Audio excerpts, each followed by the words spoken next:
Hello, and today I'm going to show you how to install a catch can on your N52 engine. This is everything you're going to need. You're going to need some oil catch can hose. This is 3/4 inch or 19 mil. I got 2 meters of it. We should be able to do it with around 1 meter, although this kit came with 2 meters, so I chose this. You need to make sure if you don't get oil catch can hose that the hose you're getting is rated for oil. You don't want it to deteriorate on you. You're going to want hose clamps. These ones, they need to be able to crush down from 19 mil. So get ones that are big enough. You're going to need your catch can. I went with the Mishimoto replica. I chose this because it has the 50 bronze micron filter, which I like. And you can see that the fittings we have are really small. So you're also going to need billet aluminum oil catch can hose. So these are N16, which is the same size thread as this, and these are 1.5. Make sure you get ones with O-rings, and they go out to 3/4 inch, which is what is on the N52. You're also going to need these blanking plugs. I got them from Super Cheap Auto, and this will go over the oil return line as we're not going to be using it. Now, why would you want a oil catch can on your N52, which is a port injected car? Well, this is your oil separator, and I have a 2005 which came with the external PCV, and I know in the newer models they integrated it into the valve cover. Now, these oil separators don't really work well even when they're new. The intakes fill with oil and you ruin your diesel valves, which are very expensive. So instead of replacing the oil separator because I broke one of the hoses, I decided to just throw in an oil separator, which is honestly about the same cost as a new genuine BMW hose. I'll put the total cost on screen of all of these parts, but you can see the price of 1 or 2 hoses. You can never have to deal with this problem again, and it's also better for your engine. Now, one thing you are going to need before we start is this pipe. This pipe runs from your valve cover. It sits behind your valve cover like this and connects to your oil separator.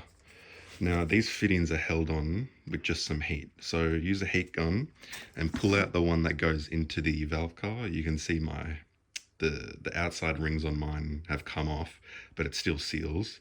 You need this because it's too big, the original fitting. So we need to go down, which goes down to 3/4 inch here. But everything else, you can see on my valve cover, I have the single intake here. If you have a double one, you're going to need to block one of them off. But this is already, just pull out the hose that's in here, and this already comes out to 3/4 inch. It's a tight fit, but it works. So we're going to go from the valve cover to the oil catch can, from the outside of the catch can to this here. So first what I'm going to do is take off these fittings. These are loose, or you can just use a wrench on them, and I'm going to install the 3/4 inch ones. Okay, so I've installed the new fittings. You can see it goes out to 3/4 inch. Now I'm going to go back to the car. You can see I've got my intake manifold off. I'm just going to lay it on there, and I'm going to run my lines and see how much I'm going to cut. So you're going to need some really strong cutters to cut through, because this is thick hose. You're going to need some really strong cutters to cut through it, and we're going to take all of our measurements. So here we are on the car.